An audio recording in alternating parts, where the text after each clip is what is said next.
Hello viewers, welcome to our channel. నేను మీ చరణ్ పరిమి. కృష్ణానది కరకట్ట మీద ఫైళ్ల దహనం. ఏ అవినీతి జరిగితే ఆ ఫైళ్లు దహనమయ్యాయి, ఎవరు ఈ అవినీతి నుంచి తప్పించుకోవాలనుకుంటున్నారు, ఆ ఫైళ్ళు ఏంటి, దాని సంగతి ఏంటో చూద్దాం. కృష్ణానది కరకట్ట మీద గత రాత్రి కొన్ని ఫైళ్లు దహనమయ్యాయి.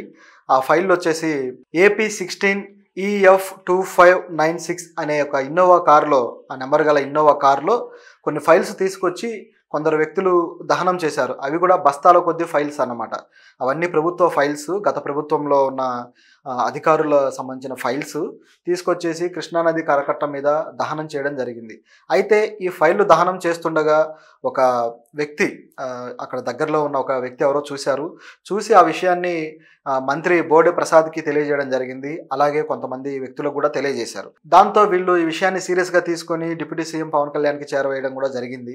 అయితే గమనిస్తే ఆ ఫైళ్ల మీద మాజీ మంత్రి Peddireddy, pollution control board chairman Sameer Sharma వీళ్ళ ఫోటోలు ఉన్నాయి. దాంతో ఇది గత ప్రభుత్వానికి సంబంధించిన ఏవో ఒక కాన్స్పిరసీ ఫైల్స్ లేదా ఒక సీక్రెట్ ఫైల్స్ ఏవో దహనం చేస్తున్నారు, వీటిల్లో రహస్యాలు ఏవో ఉన్నాయి, ఏదో అవినీతి జరిగింది అంటూ కొన్ని కొత్త వాదనలు తెర మీదకి వచ్చాయన్నమాట. అసలు ఈ ఫైల్స్ ఏంటి, దేనికి సంబంధించి ఈ ఫైల్స్ దహనం చేశారు అంటే పొల్యూషన్ కంట్రోల్ బోర్డుకి సంబంధించిన వ్యక్తి ఫోటో ఉండటం కావచ్చు, ఆ చైర్మన్ ఫోటో, ఆ శాఖలో ఏమన్నా అవినీతి జరిగిందా, అలాగే మాజీ మంత్రి ఆయన ఫోటో ఉండటం కావచ్చు, ఈ శాఖలకు సంబంధించి ఏం అవినీతి జరిగింది.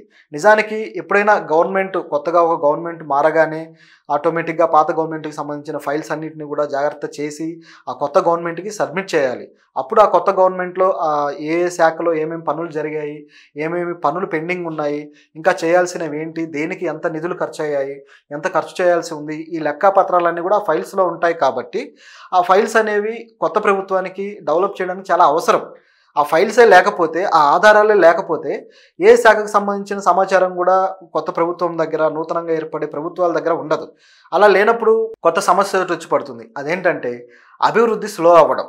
ఎందుకంటే ఈ ఫైళ్ళు ఏదో అవినీతి జరిగితేనే తగలబెడతారు, ఊరికైనా తగలబెట్టాల్సిన అవసరం ఏం లేదు కదా.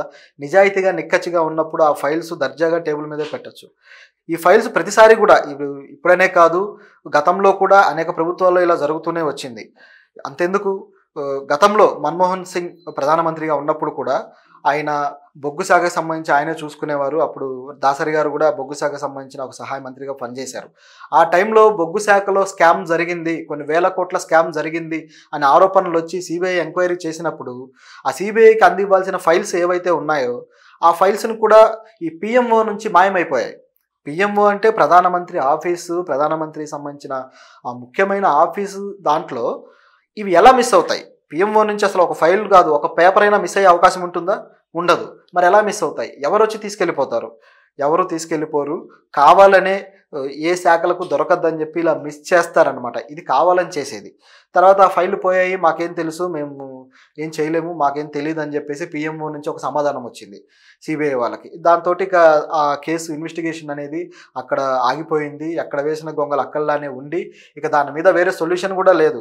ప్రభుత్వాలకు సంబంధించి ఈ కేసు అనే కాదు, ఏ కేసు అయినా 2G స్కామ్ కావచ్చు, ఇది కావచ్చు, అనేక కేసులు కొన్ని ఆరోపణల రూపంలో, కేసుల రూపంలో ఆధారాలు లేకుండా పెట్టేవి కూడా ఉంటాయి.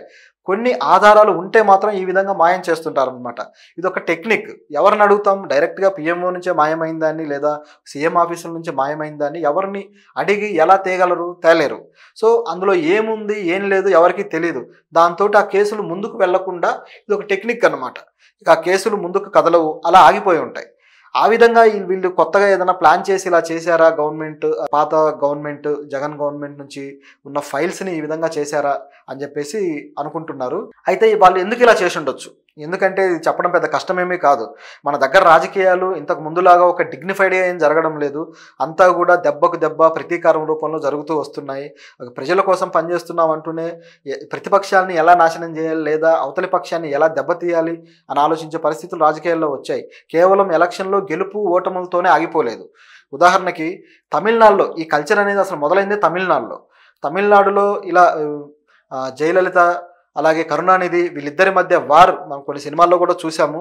వాళ్ళిద్దరూ ఎప్పుడైతే గవర్నమెంట్ మారుతుందో, ఆ కొత్త గవర్నమెంట్ ఎవరైతే స్థాపిస్తారో ఆ కొత్త గవర్నమెంట్లోకి వచ్చిన సీఎం ఇమీడియట్గా పాత గవర్నమెంట్కి సంబంధించిన ఫైల్స్ తేవడము, అందులోంచి వాళ్ళు చేసిన అక్రమాలు బయటికి తీయడము, వాళ్ళని అరెస్ట్ చేయడం, దానికి తిరిగి మళ్ళీ గవర్నమెంట్ మారగానే ఆ అరెస్ట్ అయిన వ్యక్తి మళ్ళీ సీఎం అవుతాడు, మళ్ళీ ఆయన ఇంకొక మాజీ సీఎంని అరెస్ట్ చేయించడం, ఇలా జరుగుతూ వస్తుందన్నమాట తమిళనాడు రాజకీయాల్లో.